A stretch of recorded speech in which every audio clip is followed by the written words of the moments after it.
សួស្តីបងៗទាំងអស់គ្នាយប់នេះចូលទូកុំភ្លេចបងៗទាំងអស់គ្នាថ្ងៃស្អែកឡើងមកមើលវ៉ាន់ទាំងអស់គ្នាណាមើលបណ្ដាទៅចានេះគឺជាប្រភេទកូនក្មេងចាកូនក្មេងរបស់យើងណាចាមកមើលពីសកម្មភាពកាត់គីបកូនក្មេងចាហើយខ្ញុំសូមបញ្ជាក់ណាជាប្រភេទគេកូនក្មេងនេះដែរមិនថាខែរងាឬខែក្តៅទេបងៗគឺគាត់លក់បានចេញទាំងអស់អ្វីដែលសំខាន់គឺលោតម៉ូតសាហាវតែម្ដងម៉ូតបងៗដែលគាត់មានចំណាប់អារម្មណ៍ដែលគាត់អាចលក់បានវាជាប្រភេទកូនក្មេងដៃវែងចាខោជើងវែងប៉ុន្តែมันក្រាស់ខ្លាំងឯងមកខ្ញុំមកភាកបងមានជាប្រភេទអាវក្របក្រៅពីខាងក្រៅកូនក្មេងទូលអត់យើងហ្នឹងណា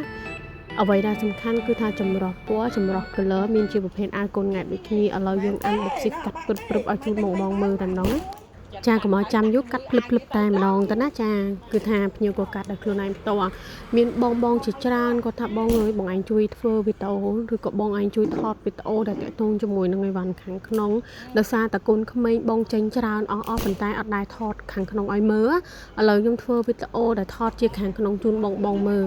ព្រោះជាទូទៅបងអូនអាចយល់បងតើតែឃើញអីវ៉ាន់ក្នុងសិនចាអ្នកខ្លះជាពិសេសភ្ញៀវថ្មីដែលគាត់អត់ដែរធ្លាប់លក់ជាប្រភេទអីវ៉ាន់គីបនឹងតែម្ដងណាគាត់ធ្លាប់ទៅលក់អីវ៉ាន់ថ្មីហើយជាទូទៅអីវ៉ាន់ថ្មីគឺ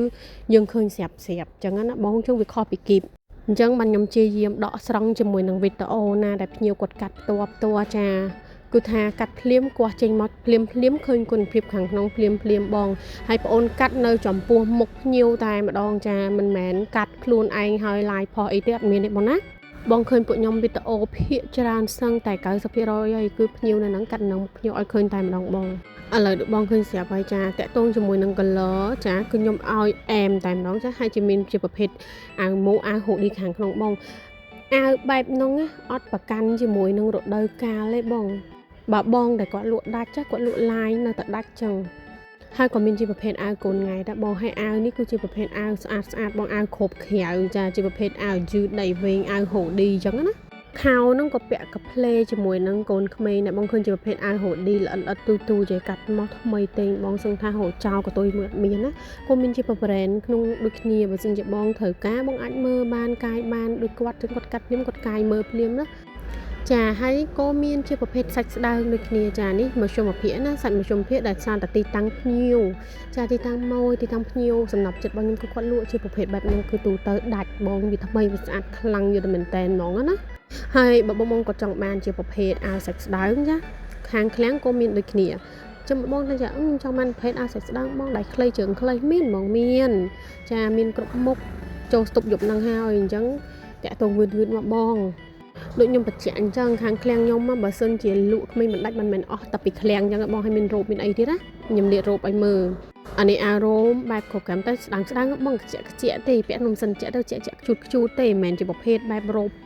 ឬក៏អាវឬគ្របក្រៅជិញមកក្រាស់ខ្មឹកទាំងផ្ទាំងមែនទេណាគ្រាន់ថាយើងលក់តាមមុខងារភ្ញៀវដែលគាត់ត្រូវការអាវ៉ាន់អីគាត់អាចធ្វើការឆាតចាប្រឹក្សាសិនចាឲ្យមកមើលអាវ៉ាន់សិនបានថាបងខ្ញុំហៅតែសាច់ស្ដើងឯងបងនេះបងគឺមានអាវគ្របក្រៅអានេះសម្បូរអាវគ្របក្រៅជាមួយនឹងខោស្ពណ៌អាវបែបពីអាវកីឡាហើយអាវហូឌី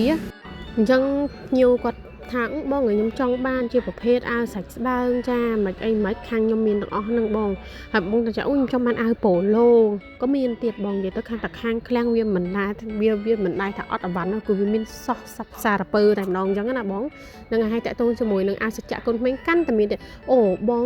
អាវសច្ចៈកូនក្មេងមានការបញ្ចុះតម្លៃពិសេសជូនភ្ញៀវណាបញ្ញាប់ឡើងបងបើសិនបងត្រូវការ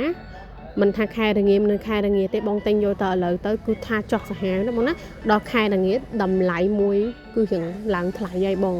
ចាអ្នកឃ្លាំងណាដូចឃ្លាំងណាទេដល់ខែគេក៏លក់ឡើងថ្លៃបងគាត់ណាបងទិញមុនខែ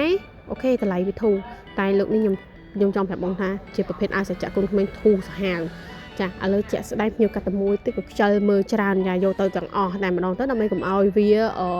កទៅថាកាលណាយើងកាត់ទៅវាបែកកញ្ចាយពេញនឹងអញ្ចឹងណាហើយក៏ចង់បញ្ជាក់ដែរភ្ញៀវមិនយកតែមួយនឹងតែចាក៏លក់អស់លឿនណាស់លក់អស់ភ្លាមមកយកទៀតលក់អស់ភ្លាមមកយកទៀតលក់អស់ភ្លាមហើយគឺមកយកទៀតតែម្ដង